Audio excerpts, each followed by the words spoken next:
한국경제TV 생생한 실전 투자 정보 와우퀴. 월 5,000원 커피값으로 투자 정보가 내 손 안에 배달됩니다. 와우킥 N에서 만나요. 네, 섹터 분석 이어갑니다. 최근 2차 전지주가 다시 시장의 중심에 섰습니다. 로봇 수요, 정책 기대, 그리고 최근은 코스닥 활성화까지 기대감으로 겹치면서 단기간에 주가가 빠르게 반응했는데요. 다만 지금은 기대 시간이 아니라 검증의 시간입니다. 로봇이 만든 수요가 실적으로 이어질 수 있는지, 그리고 전고체와 NCM은 어느 단계까지 와 있는지 오늘은 이 흐름을 차분하게 짚어보겠습니다. 한병화 유진투자증권 이사 모셨습니다. 이사님 어서 오십시오. 네, 안녕하십니까. 네, 그동안 2차 전지주에 이제 부정적으로 보시다가 작년에 처음으로 2차 전지 이제 관심 갖자라고 말씀을 주셨고, 그게 아주 정확히 주가 상승 저점이었습니다. 그래서 지금 단계에서는 어디에 주목을 해야 하는지 좀 볼 텐데, 자, 2차 전지주 어디까지 왔다고 보세요? 일단 뭐 계속 말씀드리지만 주가상의 저점은 일단 지나간 것으로 그렇게 보고 있고요. 다만 이제 아직 그 업체들의 실적이 뚜렷하게 정말 좋아진다 이거를 느끼는 단계는 아닙니다. 그러나 이제 우리 배터리 업체들의 중장기 성장 경로를 봤을 때 한 뭐 2년 전만 하더라도 이게 좀 위험할 수도 있겠다 이런 이제 판단에서 그래도 중장기적으로는 우리 K배터리가 성장할 국면이 충분히 있구나. 네. 그 과정에서 K배터리가 일정 수준 이상의 그 포지션, 우리가 이제 전체적인 마켓에서 차지하는 비중이 계속 중국한테 밀려서 사라지는 게 아니라 우리가 딱 탄탄한 요 정도의 비중은 가질 수 있겠다. 이런 이제 지금 희망이 이제 좀 많아지는 시점이라고 봐야 될 것 같습니다. 예, 과연 그 희망 속에서 투자의 힌트를 어떻게 얻어갈 수 있을지 하나하나 보겠습니다. 요즘 근데 특히 로봇 이슈가 많이 부각되고 있어요. 전고체 이야기도 많은데 이 점은 어떻게 보고 계십니까?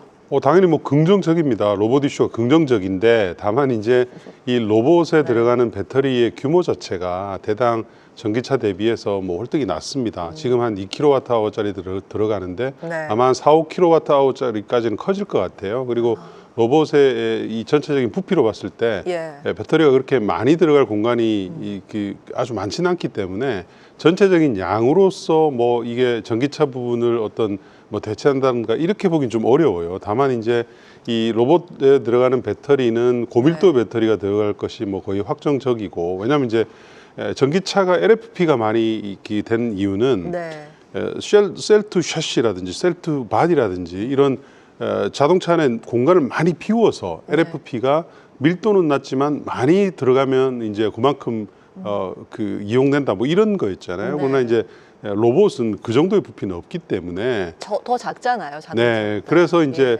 어떤 LFP라든지 이런 저가의 범용 배터리가 들어가는 것보다는 좀 더 고밀도의 가격이 좀 높고 그렇지만 성능이 아주 좋은 전고체 배터리라든지 뭐 이런 배터리들이 이제 주로 들어갈 것 같습니다. 이제 거기에 이제 우리 업체들의 생존에 또 다른 어떤 그 성장 경로가 이제 하나 더 생긴 거죠.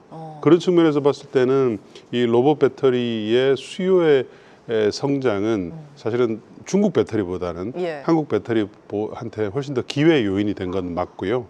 만약에 이제 이게 뭐 시장에서 지금 기대하는 것처럼 뭐 100만 대, 200만 대가 아니고 1억 대, 10억 대 이런 식으로 이제 늘어간다면 뭐 몇백 킬로와트, 몇백 기가와트 아워 정도의 수준의 수요가 창출이 되는 거기 때문에 중장기적으로 봤을 때는 사실은 K배터리한테는 뭐 또 다른 먹거리가 될 수 있죠.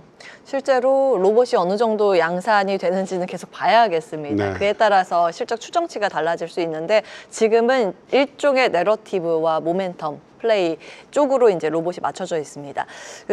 사실은 이제 본질적인 부분이 요거지 않을까 싶은데 소재 쪽입니다. 리튬 가격이 요즘 계속해서 우상향 곡선을 잘 그려가고 있는데, 우리 소재 기업들에게는 어떻게 볼 수 있는 재료인가요? 일단 지금 정도의 가격 정상화라고 저는 이제 부르는데요. 워낙 많이 빠졌기 때문에 그러니까 탄산 리튬 기준으로 60만 위안 중국 기준으로 하던 게 이제 6만 위안이 살짝 깨졌을 정도로 폭락을 했으니까요. 근데 지금 이제 최근에 한 17만 위안, 15만 위안 위에서 지금 놀고 있거든요. 그래서 정상화 정도 국면이라고 보고 있고요. 요 정도 이제 정상화가 되게 되면 우리 소재 업체들의 판가가 이제 올라가겠죠. 예. 네, 그렇기 때문에 이제 업체들한테는 어쨌든 과거에 보면 사실은 판가가 확 낮아지면서 여러 가지 관련된 손실도 있고 하는 이제 이런 부분들, 그리고 이렇게 가격이 살짝 올라가게 되면 이 소재 업체, 셀 업체들도 마찬가지지만 뭐 전기차라든지 배터리 수요 업체들이 조금 더 주문을 일찍 내는 이제 그런 효과도 좀 있죠. 그래서 네. 전반적으로 어쨌든 최근에 이 소재 가격의 정상화는 우리 업체들한테는 전반적으로 좀 긍정적인 효과를 보여줄 수 있습니다. 더 비싸지기 전에 빨리 주문해야지라는 일종의 이제 선구매 수요까지 또 생각을 했을 때 리튬 가격 자체의 상승은 긍정적인 재료라고 말씀을 주셨습니다. 또 한 가지가 이제 테슬라 실적이 29일 오전에 나오거든요. 테슬라의 실적 곧 2차 전지의 척도라고 하기에는 요즘에는 많이 희석된 부분이 있는데 어느 부분에 이제 포인트 맞추고 계세요? 전체적인 실적은 사실은 큰 의미는 없고요. 예. 누구나 다 이제 전체적인 실적이 안 좋을 거라고 생각을 하고 그렇죠. 있고요. 왜냐하면 예. 이제 전기차 판매가 그만큼 이제 줄어들었기 때문에 안 좋을 거라고 보고 있는데, 다만 이제 그 안에서 저희가 좀 주목해야 될 것은 ESS죠. ESS. 테슬라의 BESS의 성장 폭이 예. 어느 정도 이제 나오느냐, 그리고 거기에 관련된 가이던스가 어떻게 나오느냐가 이제 우리 업체들한테는 중요한 이슈이고요. 올해부터는 어쨌든 중국산 배터리를 미국에서 한국이 대체할 수밖에 없는 예. 지금 뭐 모든 법적 규제가 그렇게 돼 있기 때문에 그렇습니다. 그리고 이제 로봇, 네. 그러니까 이렇게 옵티머스라든지 그리고 자율주행 차, 그리고 로봇 택시, 이런 부분들의 이제 올해 생산 스케줄, 이런 것들이 이제 어떻게 나오느냐, 이런 것들이 이제 우리 업체들한테 굉장히 중요합니다. 거기에 따라서 우리가 이제 조금 전에 말씀드린 그런 밸류 체인에 한국 배터리 업체들이 공식적으로 많이 들어간다, 이런 것들이 이제 좀 확산이 되게 되면 그렇군요. 우리 업체들한테는 좀 긍정적인 요인으로 작용을 하게 될 겁니다. 근데 이제 어쨌든 테슬라가 국내 배터리 소재 부품 업체들을 많이 만나서 예. 사실은 굉장히 많이 전환하고 있는 것은 사실입니다. 예, 그렇기 때문에 이제 그런 것들이 저변에 배터리 관련주들의 상승에 좀 영향을 주고 있다, 이렇게 이제 보시면 될 것 같습니다. 그렇군요. 전기차 판매 대수보다는 이제 전통적으로 사실 테슬라는 전기차 팔기 전에 ESS로 수익을 내던 기업입니다. 그래서 ESS 어떻게 실적을 잡고 있는지, 그리고 로봇과 로보택시의 정책을 어떻게 계획을 가지고 있는지, 그 두 가지가 더 중요하다는 말씀이시고, 자, 이번에 코스닥 활성화 정책으로 2차 전지 섹터의 기대감도 좀 큰데 직간접적으로 뭐 영향을 어떻게 받겠습니까? 직접적으로 영향을 받죠. 직접, 왜냐하면 예. 코스닥 시총 상위주들의 상당 부분이 그 배터리와 관련된 종목들이 이제 있지 않습니까? 네. 그러다 보니까 이제 정부가 그동안 이제 코스피가 많이 올랐고 코스닥에 대해서는 또 뭐 3,000포인트니 뭐 이런 지금 말씀들을 하고 계시기 때문에 네. 아마도 이제 관련 정책들을 많이 준비를 하고 있을 것 같습니다. 근데 이것은 사실은 과거 정부에도 계속 코스닥 이런 뭐 활성화 방안은 얘기는 해왔던 것인데요. 예. 그동안 그게 잘 이제 진행이 못 됐었습니다.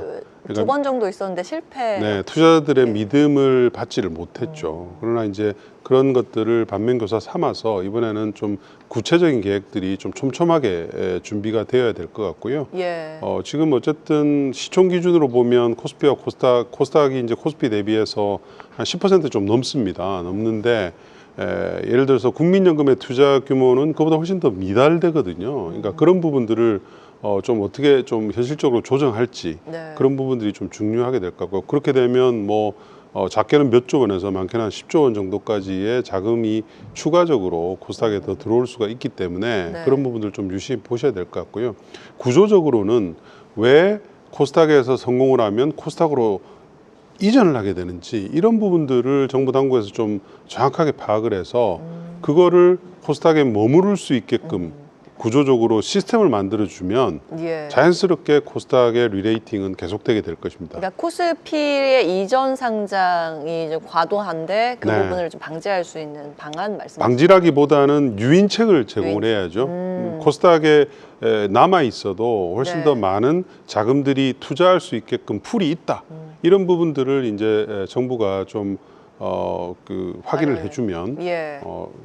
좋은 방안이 될 것 같습니다. 거기에 어쨌든 제일 뭐 화두는 시총 상위주인 바이오와 배터리입니다. 코스닥 내에서도. 그래서 코스닥 활성화 정책에 대한 직접적인 수혜를 받을 수 있을 것이다라는 이제 근거들을 말씀 주셨습니다. 마지막 질문이 될 것 같은데요. 그 일각에선 이렇게 우려도 합니다. 글로벌 전기차 시장 둔화 때문에 지금 시장 전반에서 이번 반등을 완전히 추세 반등으로 보기 어렵다라는 시각도 존재하는 것 같거든요. 어떻게 보세요? 전기차는 미국의 부진 때문에 네. 전체적으로 뭐 유럽은 성장을 합니다만 그렇게 예전에 보던 그랬던 화려한 성장은 아닙니다. 다만 예. 이제 그 공백을 ESS가 아주 맹렬한 기세로 지금 메우고 있는 상태이고요. 한국 업체들한테도 특히 의미 있는 것은 예. 미국의 ESS 시장에 한국의 존재감이 거의 없다가 10% 미만이었습니다. 예. 근데 이제 중국을 우리가 대체하게 돼 있어요. 예. 그건 뭐 법적으로 딱 그렇게 될 수밖에 없습니다. 인센티브를 못 받기 때문에 그렇죠. 중국 배터리를 쓰게 되면 예. 그런 면이 있고요. 그리고 아까 말씀드린 뭐 로봇이라든지 또는 기차, 선박 네. 할 것 없이 최근에는 이제 움직이는 거의 많은 것들이 배터리로 전환되는 속도가 좀 가속화 되고 있는 느낌이에요. 그래서 너무 전기차 쪽에만 올인해서 보시지 말자. 예. 그렇게 판단을 드리고요. 그리고 미국의 전기차도 사실은 이번 11월 네. 미국의 중간 선거가 굉장히 중요한 분기점이 될 것으로 그렇게 보고 있습니다.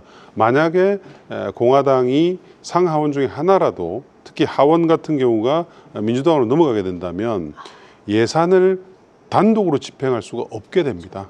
그러면 협상하는 과정에서 전기차 부분에 대해서의 인센티브는 재부활할 가능성이 있지 않겠느냐 이런 기대감이 충분히 있습니다. 네, 그래서 예. 그런 부분들까지 좀 감안을 해서 좀 균형적인 시각으로 중장기 투자를 하시면 좋을 것 같고요. 네. K배터리는 어쨌든 중국을 대체할 유일한 수단입니다. 예. 유럽도 그렇고 미국도 그렇고 그래서 부정적으로보다는 항상 긍정적인 마인드로 예전에처럼 한 3, 4년 전에 일어났던 그런 어떤 좀 과도한 말도 안 되는 그 밸류에이션 스파이크만 없다면 예. 항상 좀 긍정적으로 보는 게 좋을 것 같고 지금은 사실은 좀 긍정적인 시점에서 계속 좀 보셔야 될 때다 이렇게 판단합니다. 예, 긴 관점에서 중장기적으로 산업이 이제 제자리를 찾아가는 그런 과정에 주목을 한다면 시장 업사이드 여력 충분하다 이런 말씀입니다. 자, 한병화 유진투자증권 이사와 함께했습니다. 오늘 말씀 고맙습니다. 감사합니다.